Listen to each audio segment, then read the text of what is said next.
Hi hello வணக்கம் மக்களே. இன்றைக்கி நம்மளோட சேனலில் மகாபாரதம் தலைப்பு தான் பார்க்க போகிறோம்.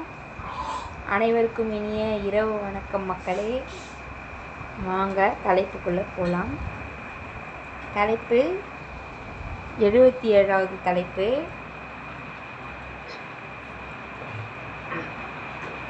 தனிச்சண்டையில் பீமன் துரியோதனனை வென்றார்.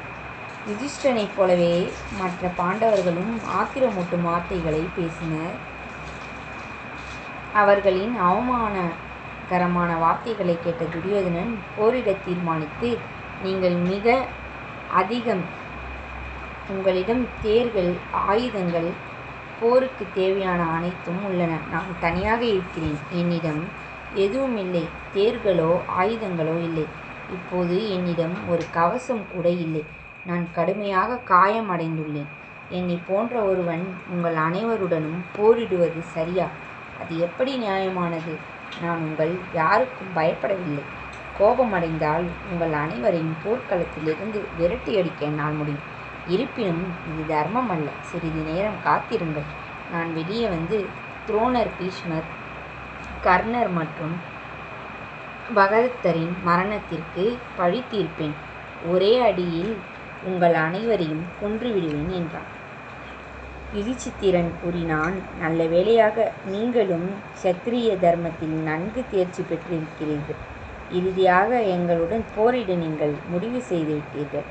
எங்களை எதிர்கொள்ள இப்போது உங்களுக்கு தைரியம் வந்திருப்பதாக தெரிகிறது. நீங்கள் விரும்பும் ஆயுதத்தை தேர்ந்தெடுத்து நீங்கள் விரும்பும் எந்த நபருடனும் போரிடலாம். நாங்கள் அனைவரும் நீங்கள் போரிடுவதை வேடிக்கை மட்டுமே பார்ப்போம். நீங்கள் வென்றால் இந்த ராஜ்யம் உங்களுடையது. நீங்கள் இறந்தால் சொர்க்கத்தை அடைவீர்கள்.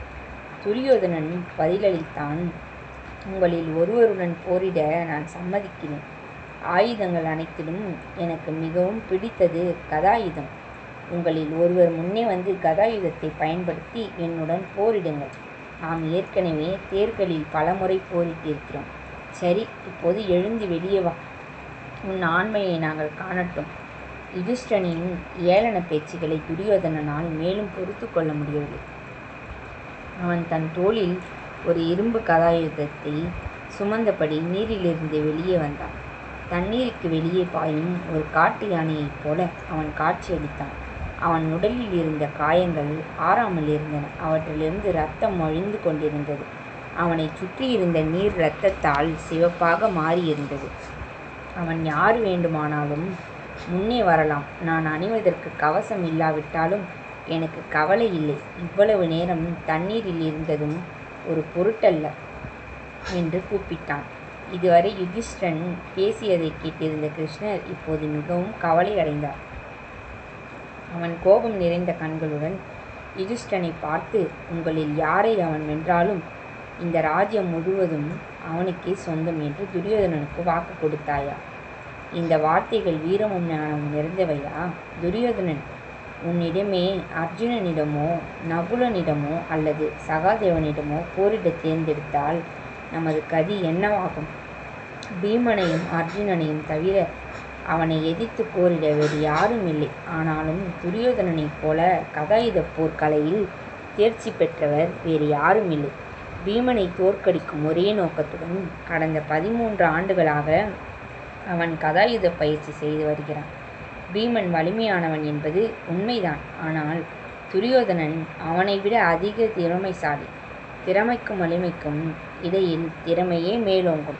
அப்படி இருக்க நீயே அவனை ஆயுதத்தை தேர்ந்தெடுக்க விட்டாய்.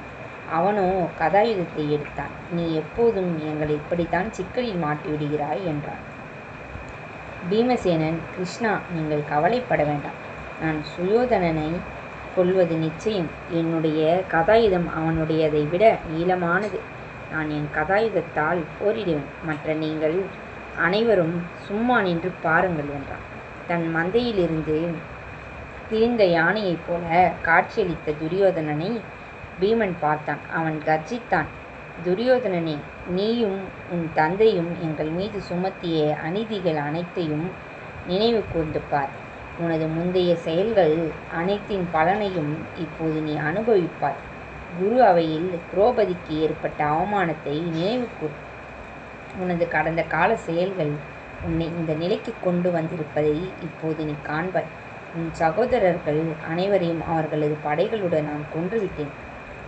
நீ ஒருவன் மட்டுமே கோழையைப் போல உயிர் பிழைத்திருக்கிறாய். என் கதாயுதத்தால் உன்னை நொறுக்குவேன். வா இப்போது. துரியோதனன் கூறினான். விருகோதரா, வெறும் தற்பெருமை பேசி என்ன பயன்?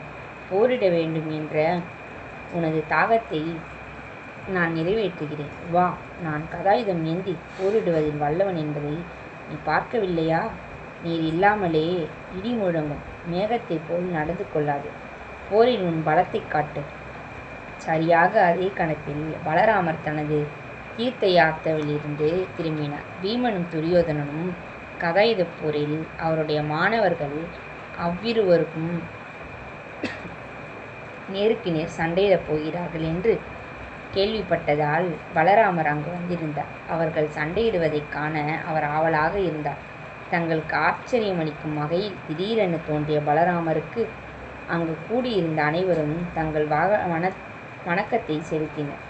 அவர்கள் ஒருவரை ஒருவர் பற்றி விசாரித்த பிறகு பலராமன், நான் இங்கிருந்து புறப்பட்டு 42 நாட்கள் ஆகிவிட்டன. நான் திரும்பிய உடனேயே அவ்விருவரும் ஒருவருக்கொருவர் சண்டையிடப் போகிறார்கள் என்று கேள்விப்பட்டு இந்த இடத்திற்கு விரைந்து வந்தேன் என்றார். அவர் மற்றவர்களுடன் ஒரு பார்வையாளராகவே அமர்ந்தார்.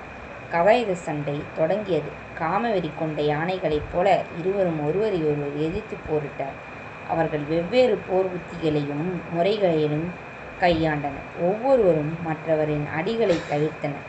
அடிபட்டாலும் அவர்கள் விரைவில் மீண்டு எழுந்து மீண்டும் போரிட்டனர். இந்த சண்டை நீண்ட நேரம் இப்படியே தொடர்ந்தது. அதை பார்த்த கிருஷ்ணர் அர்ஜுனனிடம், துரியோதனின் தொடையை முறிப்பதாக பீமன் சபதம் எடுத்திருக்கிறான். அவன் தன் சபதத்தை நிறைவேற்ற வேண்டும். அவன் தன் பலத்தை மட்டுமே நம்பி நேர்மையான முறையில் தொடர்ந்து போரிட்டால் அவனது சபதம் ஒருபோதும் நிறைவேறாது. வஞ்சகனுக்கு பதிலுக்கு வஞ்சகத்தின் மூலமே பாடம் புகட்ட வேண்டும். அப்படி நடக்காவிட்டால் யுதிஷ்டன் பெரும் ஆபத்தில் சிக்குவான். எல்லா வகையிலும் தோற்கடிக்கப்பட்ட ஒருவன் ஒரு சண்டையை எதிர்கொள்ளும் போது தன் உயிருக்காக தன்னால் இயன்றவரை கடுமையாக போராடுவான்.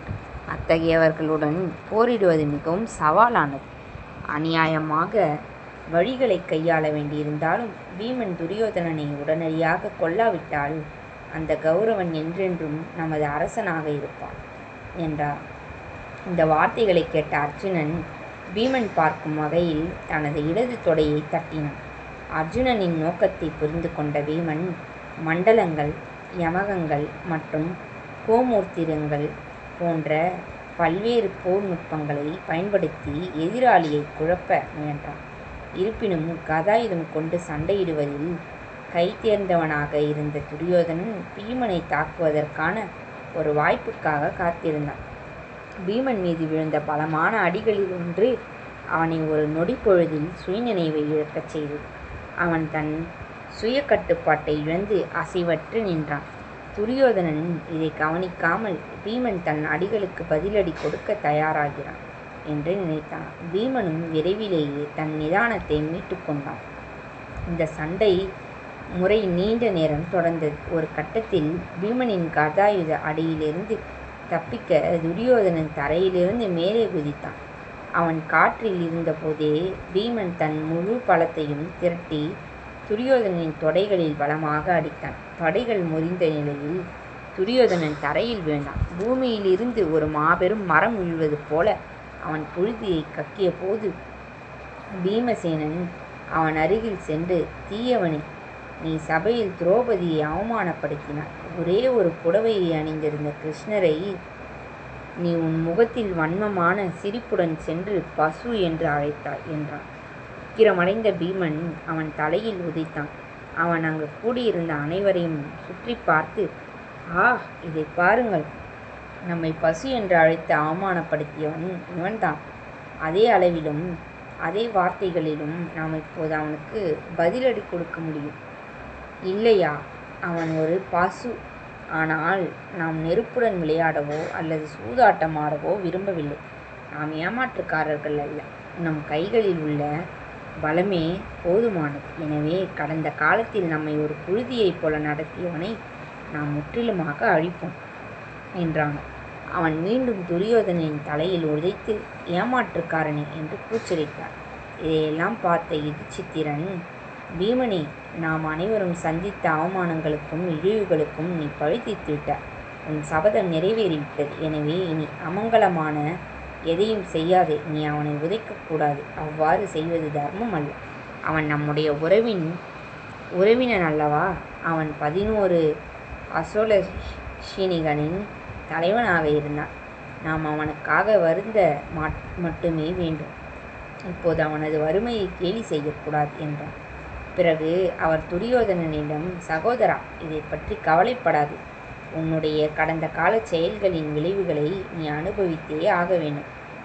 உன்னுடைய செயல்களாலேயே நீயே இதை வரவழைத்து கொண்டாய். உன் சகோதரர்களுக்கும் இதே கதிதான் நேர்ந்தது. உன் உறவினர்கள், நண்பர்கள் என அனைவரும் இப்போது இல்லை. அவர்களுடைய மனைவிகள் இப்போது விதவைகளாகி தங்கள் நிலைக்காக உன்னை சபிக்கிறார்கள் என்று கூறி வேதனையுடன் ஒரு பெருமூச்சு விட்டார். பலராமன் கோபமடைந்து, ஐயோ அசிங்கம்! பீமன் இவனை தொப்புளுக்கு கீழே அடித்து விட்டான். கதாயுத போரில் இப்படி ஒருவர் செய்வதை நான் பார்த்ததே இல்லை. கதாயுத விதியின்படி தொப்புளுக்கு கீழே அடிக்கக்கூடாது. இவன் எல்லா விதிகளையும் மீறி தனக்கு மட்டுமே திருப்தி அளிக்கும் விதத்தில் நடந்து கொண்டிருக்கிறான் என்றான். இவ்வார்த்தைகளை கூறி பலராமன் தன் கலப்பையை எடுத்து பீமனை அடிக்க முயன்றான். கிருஷ்ணர் அவனை மென்மையாக தடுத்து, பாண்டவர்கள் இயல்பாகவே நம் நண்பர்கள்.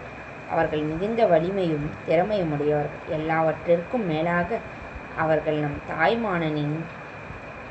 தாய்மாமனின் பிள்ளைகள். அதனால் அவர்கள் நம் உறவினர்கள். அவர்களுடைய எதிரிகள் அவர்களை ஏமாற்றி விட்டார்கள். துரியோதனனின் தொடையை உடைப்பதாக பீமன் சபதம் செய்திருந்தார். சத்திரியர்கள் தங்கள் சபதங்களை காப்பாற்றுவது தர்மம். மேலும் துரியோதனனை மைத்ரேயர் இவ்வாறு சபித்திருந்தார். ஒரு நாள் பீமன் உன் தொடையை உடைப்பான். அது நடக்க வேண்டியதுதான். இதில் நான் எந்த தவறையும் காணவில்லை. தயவு செய்து உங்கள் கோபத்தை கைவிடுங்கள் என்றாராம். பலராமர் பதிலளித்தார், கிருஷ்ணா, நீங்கள் சொல்வது உண்மையாக இருக்கலாம். ஆயினும் காமமும் அர்த்தமும் தர்மத்திற்கு எதிராக செல்வது சரியல்ல. பீமன் துரியோதனை வென்ற விதம் மட்டுமே என் கவலை. அவன் தர்மத்திற்கு எதிராக சென்றான். தர்மமான சுயோதனனை அதர்மமான வழிகளில் கொன்றான் என்ற அவப்பெயரை பீமன் பெறுவான். போரில் நேர்மையான வழிகளை பயன்படுத்திய சுயோதனன் பெரும் புகழை அடைவான். இவ்வார்த்தைகளை கூறி பலராமர் தனது தேரில் ஏறி துவாரகைக்கு புறப்பட்டார். இன்றே 77வது தலைப்பு நிறைவடைஞ்சிச்சு மக்களே. நாளைக்கு நம்ம தொடர்ந்து 78வது தலைப்பை பார்க்கலாம். நம்மளோட சேனல் எல்லாம் லைக் பண்ணுங்கள், ஷேர் பண்ணுங்கள், சப்ஸ்கிரைப் பண்ணுங்கள், கூடவே ஃபாலோ பண்ணுங்கள், கமெண்ட்ஸ் பண்ணுங்கள் மக்களே. நன்றி, வணக்கம் மக்களே.